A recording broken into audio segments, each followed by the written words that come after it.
that morning. I went in there and we knew that this was going to be bad. Not only was it going to be bad, this was going to be the worst event in the history of our county since before Tennessee was a state. This is between a 500 and 1,000-year event. I don't have words to explain what it was like. At 9:40 a.m. was the first distress call that came in out in Del Rio, and then after that, all hell broke loose. We have lost almost the entire southwest end of Carter County. We did lose an entire high school. It's our largest high school in Carter County. We have 4 high schools, and we did lose that high school. 400 students, 50+ faculty have been displaced. We're standing next to our raw water intake pump station.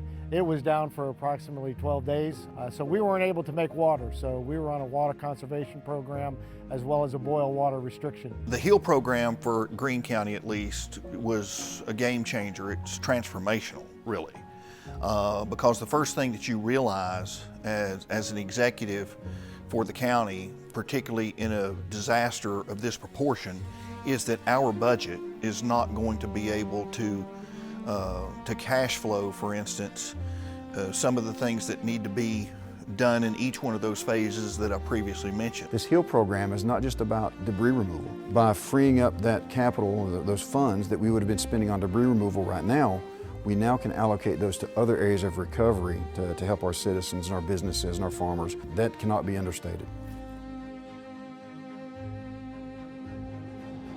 You probably saw, I'm sure, just stuff all over the region. So what we saw was just a snapshot of what you've seen.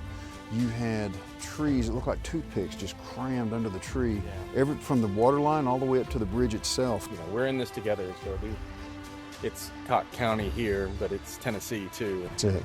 The influx of that HEAL program will save our cash flow and keep us from having to increase rates on any of our ratepayers. For us, it was a complete transformational game changer, and it was something that was very, very, very sorely needed. And I'm glad that that program came into place and that we have a lot of support for that, because it was very important for us. In light of the HEAL program, we are going to build back. We're going to build back better. And this money is going to give us the opportunity to see a silver lining in what has been a nightmare for many of the citizens in Carter County. This HEAL program is part of a greater pattern that we have seen from this administration and from the state government as a whole in saying, how can we help, and doing so in an agile, meaningful, and impactful and effective way. We're going to remain unified, we're going to remain strong, we're going to remain positive, and we're going to come out of this stronger than we went into it.